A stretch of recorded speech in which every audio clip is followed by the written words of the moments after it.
Thank you, Senator Hagerty. We now have Senator Coons. Thank you very much, Mr. Chairman. Great to see you again, Senator, and a former colleague. I just want to thank Bonnie and your family for supporting you in your service, and forgive me, I'm going to keep this tight and just question you for 5 minutes. My apologies. Congratulations on your nomination, Dr. Crowley. As you know, I was also in a manufacturing business for many years and had the experience of trying to deal with China and Chinese IP theft, forced technology transfers. I assume that your awareness of and grounding in this will make it a top priority for you to work to protect American innovation and work across the government and the interagency to advocate that. Is that correct? Absolutely, Senator. I have the scars to talk about in that area, and it will be one of my top priorities. Thank you. You have been nominated for one of the most important ambassadorships. I hope you've consulted with Nick Burns, who I think served well in the post.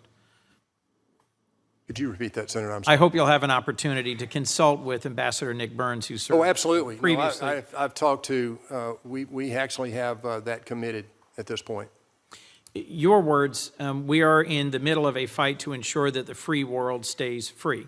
And I'm increasingly alarmed by the close cooperation between China, Russia, North Korea, and Iran. Do you share that concern? Absolutely, Senator. When North Korea deployed thousands and thousands of troops and put them into the meat grinder of Russia's illegal and immoral invasion of Ukraine, they did so in order to gain access to the knowledge of the latest technologies on the battlefield and to gain benefit for North Korea. One of my core concerns is that these theaters are interconnected, that our challenge with China requires allies, resources, and attention. It's why I moved to partnering with Senator McConnell on the Defense Subcommittee on approach.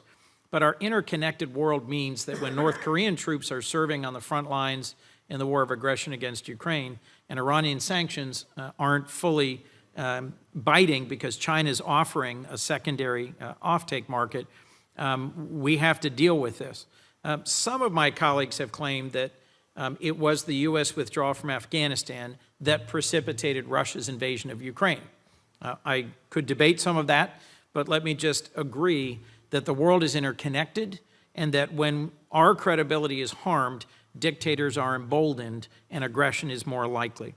So if Ukraine is forced to surrender, if Russia emerges victorious, and our leadership is questioned in the world by our allies and those we have stood alongside, I think by the same logic, Xi will inevitably be emboldened to believe that he can take on his vision to reacquire Taiwan, the Philippines, the South China Sea, to be more aggressive regionally. Would you agree with that?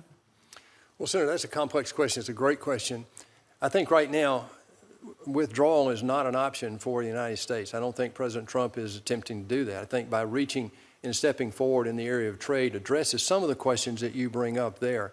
What we've also got to do, though, and you mentioned this, and the ranking member actually wrote a couple of papers on it, I think, either last year or earlier this year, and that is that NATO is another major player with regard to China that we need to engage with in a way that we maybe haven't done that in the past.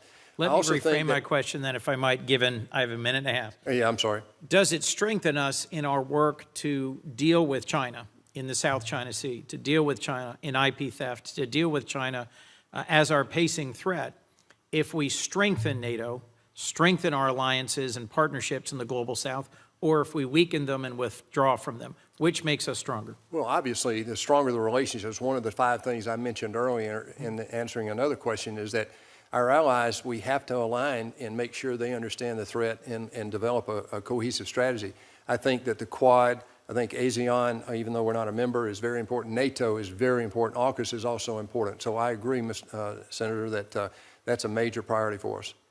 I traveled with Senator Merkley to India and Nepal many years ago now, and I was struck at how much the Nepalese were grateful for our response during a devastating earthquake. I am heartsick now as I watched our national news of the response to the Myanmar earthquake, and it was PRC humanitarian teams who were leading the response, not Americans. I will simply say that I thought near destruction of USAID and their ability to project our response to humanitarian crises is an unforced error, is kneecapping us at the wrong moment. in my view, one of our greatest strengths as a nation has been demonstrating, whether it's in the Pacific Island nations, in Cambodia, in Nepal, in Africa, in South America, that we are able to respond in an effective and timely way to humanitarian moments of need. Do you see that as something that we should restore our continued ability to lead the world in humanitarian response? You know, Mr. Senator, I've missed serving with you. You've taken me out of time, so I'm going to give you a very brief answer. Of course, that's one of the strategies I've mentioned before. But I think, again, you know, this is an awakening that America has got to come to. This is our Sputnik moment, in my opinion, and we're late coming to it in so many areas. But let me respond, Mr. Chairman, if I'll indulge just a second. I won't go over because I know we're out of the Senator's time.